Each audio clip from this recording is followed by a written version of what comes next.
नमस्कार, मैं हूं आपके साथ मयंक। देखिए, आज 19 मार्च है और जंग का 20वां दिन। और हकीकत यह है कि अब ईरान गुस्से में है और बहुत ज़्यादा गुस्से में है। और उसका नतीजा क्या है आपने देखा ही होगा। कतर जल रहा है, रियाद जल रहा है, इजराइल जल रहा है, यूएई जल रहा है। तस्वीरें आप देख ही रहे होंगे, पिछले 24 घंटे की जो तस्वीरें आई हैं इनके बारे में मैं बात करूंगा। लेकिन उसके पहले एक बड़ी और अहम खबर जो अमेरिका से आई है, जो बड़ी ही गौर करने वाली खबर है। देखिए, अब से कुछ देर पहले, कुछ घंटों पहले वॉशिंगटन में एक अमेरिका के मिलिट्री बेस के ऊपर, आर्मी बेस के ऊपर कुछ अनआइडेंटिफाइड ड्रोन देखे गए। क्या ये ईरान के ड्रोन थे? अगर हम सीधा सवाल पूछें, जिसको लेकर पूरे अमेरिका में इस समय जो है वो परेशानी की लहर छाई हुई है और हर शख्स ये जानना चाहता है कि क्या ये वॉशिंगटन के अंदर ईरान के ड्रोन पहुंच चुके हैं। देखिए, पहले आप पूरी खबर समझिए जो वॉशिंगटन पोस्ट ने छाप रखी है। पूरे अमेरिका के मीडिया में एक खबर है, US official spotted unidentified drones over a Washington army base where secretary of state Marco Rubio and defence secretary Pete Hegseth was present. America के इस आर्मी बेस में, वॉशिंगटन आर्मी बेस में विदेश मंत्री मार्को रूबियो और America के रक्षा मंत्री पीट हेग्सेथ मौजूद थे। इसी दौरान अचानक इस आर्मी बेस के ऊपर कुछ ड्रोन्स दिखाई देते हैं। जैसी ड्रोन्स दिखाई दिए, पूरे आर्मी बेस में अलर्ट कर दिया गया। पैनिक की सिचुएशन थी, मानो ऐसा लग रहा था कि अब कुछ अटैक हुआ और तब कुछ अटैक हुआ। लेकिन उस ड्रोन से किसी तरह के हमले की फिलहाल कोई खबर नहीं आई। देखिए, जैसे ही ये ड्रोन दिखे उसके बाद जो हालात थे वो ऐसे थे कि एकदम पैनिक का माहौल। सबसे पहले पीट हेग्सेथ और मार्को रूबियो को उस आर्मी बेस से अलग ले जाया गया, दूसरी जगह शिफ्ट किया गया। यानी हकीकत यह है कि आर्मी बेस, वॉशिंगटन में आर्मी बेस की आप बात कर रहे हैं, उसमें अमेरिका के विदेश मंत्री और रक्षा मंत्री की सुरक्षा को लेकर अमेरिका परेशान है कि कहीं ये ड्रोन आ गया और ये ईरान का ड्रोन निकला और कहीं गिर पड़ा तो क्या होगा। यानी आर्मी बेस से इन दोनों मंत्रियों को फौरन जो है वो शिफ्ट किया गया। हालांकि देखिए, पेंटागन के जो प्रवक्ता हैं शॉन पार्नेल, उनकी तरफ से उन्होंने कहा कि मैं इस बारे में कोई ज़्यादा जानकारी नहीं दे सकता क्योंकि ये सुरक्षा से जुड़ा मैटर है। और जो आर्मी बेस था उसका नाम है मैकनेयर आर्मी बेस, जिसके ऊपर ये ड्रोन दिखाई दिए।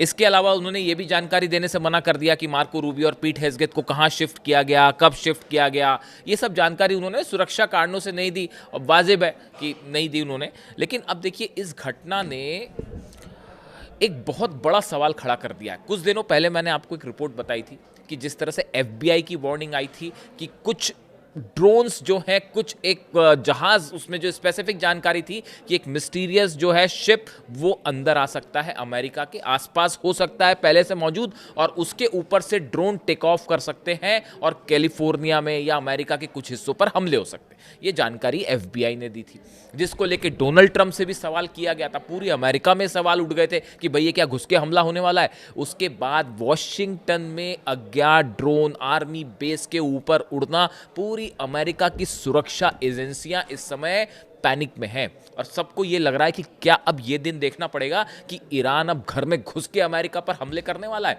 अभी तो अरब जल रहा है, अभी तो इजराइल जल रहा है, लेकिन क्या अब वो भी चीज़ दिखाई देखने को मिलेगी कि अमेरिका के अंदर ड्रोन अटैक शुरू हो जाएंगे।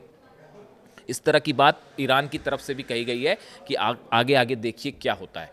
तो ये खबर है, इसके बारे में जो भी अंदर डिटेल आएगा कि ये क्या था, कैसे हुआ, तो मैं आपको इसके बारे में जानकारी दूंगा। अब बात करते हैं अरब की। अरब देशों पर जिस तरह से हमले हुए वो आपने देखे। इजराइल की बात हम आखिरी में करेंगे। इजराइल की बात मैं आपको सुबह ही बता चुका हूँ, सुबह के वीडियो में। और इस समय जब मैं आपसे बात कर रहा हूँ, 19 तारीख, जंग का 20वां दिन, दोपहर का वक्त है। मैं अभी आप जब ये वीडियो बना रहा हूँ, इस दौरान भी इजराइल पे मिसाइल्स बरस रही हैं और खुर्रम शहर 4 ने जो है पूरे इजराइल को खोद डाला है।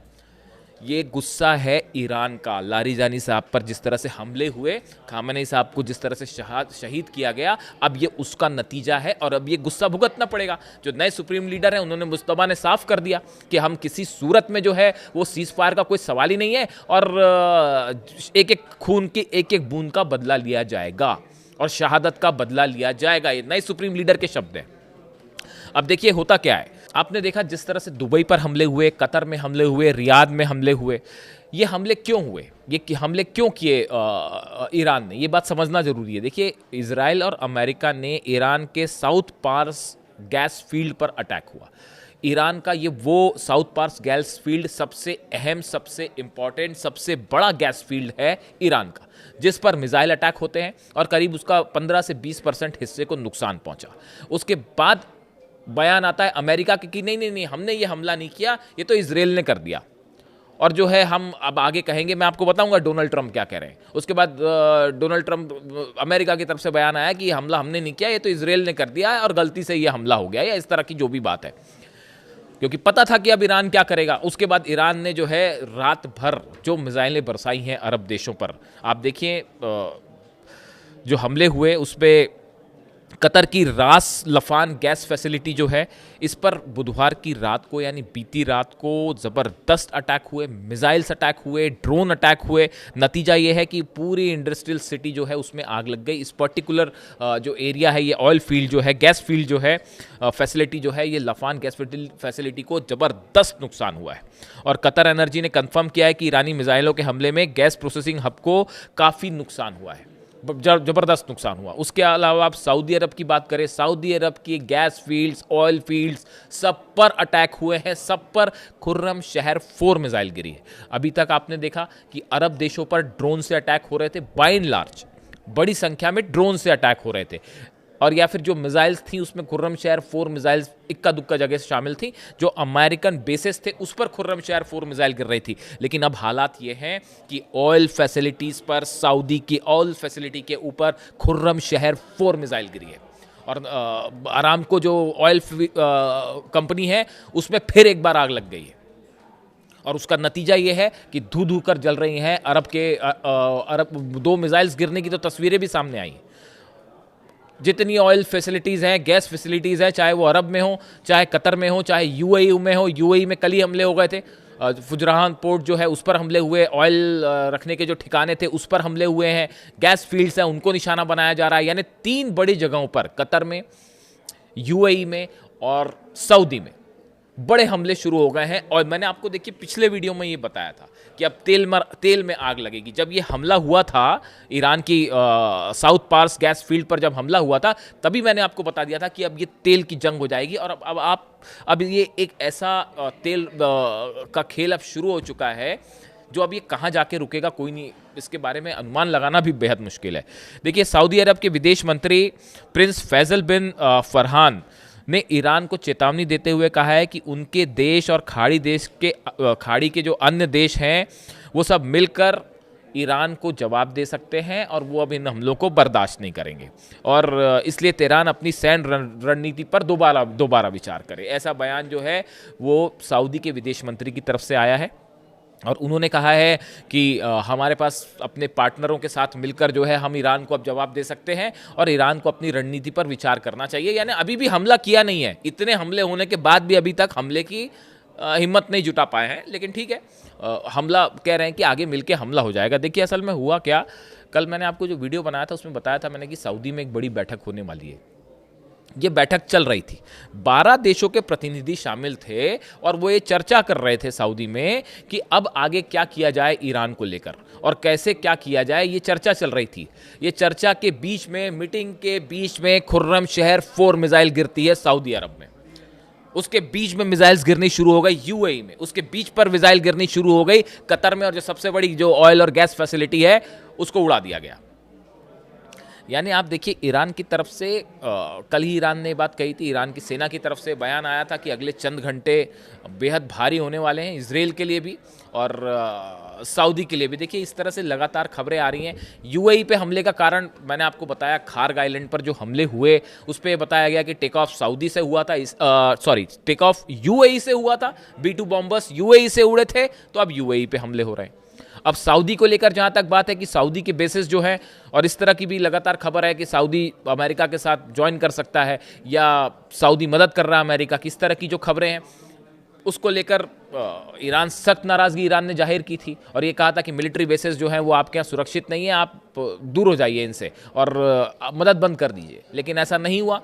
नतीजा है कि सऊदी पर भी हमले हो रहे हैं। कतर का भी यही स्थिति आप देख सकते हैं। अल उदैद बेस पर बड़ी तबाही मची है। अमेरिका का वो बेस जहां पर लगातार बॉम्बर्स उतर रहे थे और जहां पे F-35 जेट्स उतर रहे थे, अब उसका हाल देखिए आप। रडार सिस्टम पूरी तरह से तबाह है। और अब तो कतर की, अब ये मामला सिर्फ मिलिट्री बेसिस पर हमले का नहीं रहा है, अब ये ऑयल और गैस फैसिलिटी पर हमले हैं। और अब मिडिल ईस्ट एक बार नई, इस जंग में नई एंट्री, एक नए दौर में ये जंग प्रवेश कर चुकी है, जिसमें अब खतरे में कोई भी सुरक्षित नहीं है। ईरान की तरफ से एक बार फिर जानकारी दी गई है।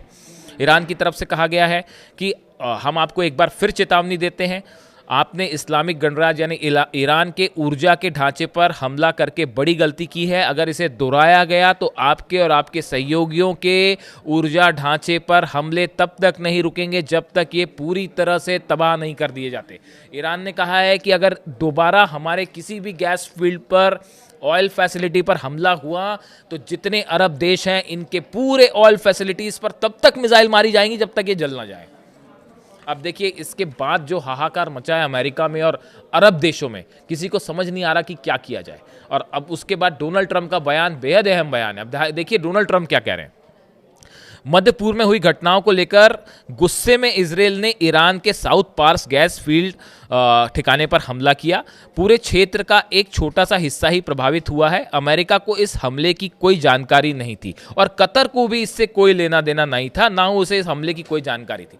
अब डोनाल्ड ट्रंप अपनी जान बचाते फिर रहे हैं। वो ये कह रहे हैं कि यानी अमेरिका ने साफ पल्ला झाड़ लिया। उन्होंने कहा कि भैया देखिए ईरान पर जो पार्स गैस फील्ड पर हमला हुआ वो हमने नहीं किया, हमको नहीं जानकारी थी, वो तो इजरायल ने कर दिया और कतर को भी जानकारी नहीं थी। अब ये बात किसको हजम होगी बताइए। और ये अलग अलग हमले मार दिए जाए कि अमेरिका अलग हमला कर रहा है, इजरायल अलग हमला कर रहा है, या दोनों एक साथ जंग कर रहे हैं। इस बयान का क्या मतलब है? इस बयान को मतलब मेरी तो समझ के बाहर है। अब आप इसको जो समझते हैं समझिए। दुर्भाग्य से ईरान को तथ्यों की, डोनाल्ड ट्रंप कह रहे हैं, दुर्भाग्य से ईरान को तथ्यों की जानकारी नहीं थी और उसने बिना उचित कारण के कतर के LNG गैस ठिकाने पर हमला कर दिया। ये कहना है डोनाल्ड ट्रंप का। इसके साथ वो धमकी भी दे रहे हैं, उसके साथ वो ये भी कह रहे हैं कि अगर इस तरह के हमले जारी रहे तो हम ईरान पर ऐसा हमला करेंगे कि वो हमेशा याद रखेगा। वो हमेशा से इस बात को कहते रहे हैं। यानी अब इस पर अमेरिका के राष्ट्रपति का जो स्टेटमेंट आया है कि भाई गैस फील्ड पर हमला किया वो इजरायल ने किया, हमें नहीं पता था, यानी ऐसा लगता है कि मानो क्या कहा जाए इसको लेकर। इसीलिए अमेरिका में ये कहा जा रहा है कि डोनाल्ड ट्रंप के पास कोई रणनीति नहीं थी इस युद्ध में अंदर जाने की और ना ही बाहर आने। अब तो फंस गए, अब तो बाहर आने का सवाल ही नहीं है। ईरान ने साफ कर दिया किसी सूरत में सीजफायर नहीं होगा। और जो ये हमले हो रहे हैं, टारगेट किलिंग्स हो रही हैं, ये हत्याएं हो रही हैं।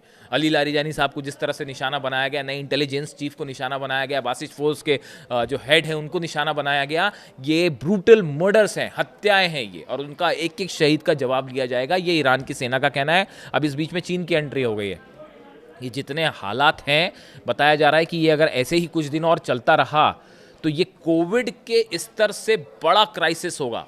यानी अगर आप क्राइसिस को नापना चाहें कि कितना बड़ा संकट आ सकता है पूरी दुनिया में, तो जो कोविड के समय जो संकट था उससे भी बड़ा संकट आ सकता है, ये माना जा रहा है। तो चीन की अब एंट्री हो गई और बताया जा रहा है कि एक बार फिर अब चीन की तरफ से कोशिश हो रही है कि किसी तरह से शायद इस हालात को नियंत्रण में लाया जाए। रूस ने साफ कह दिया है कि जो किलिंग्स हो रही हैं, हत्या करार दिया है रूस ने, पुतिन ने हत्याएं करार दिया, जिस तरह से लारीजानी साहब की हत्या हुई थी। और पुतिन भी सख्त नाराज़ हैं इन किलिंग्स को लेकर। यानी अब आप देखिए हालात क्या है कि अमेरिका में ड्रोन घुस रहे हैं, अरब के गैस और तेल की जितने इंस्टॉलेशंस हैं वो जल रहे हैं।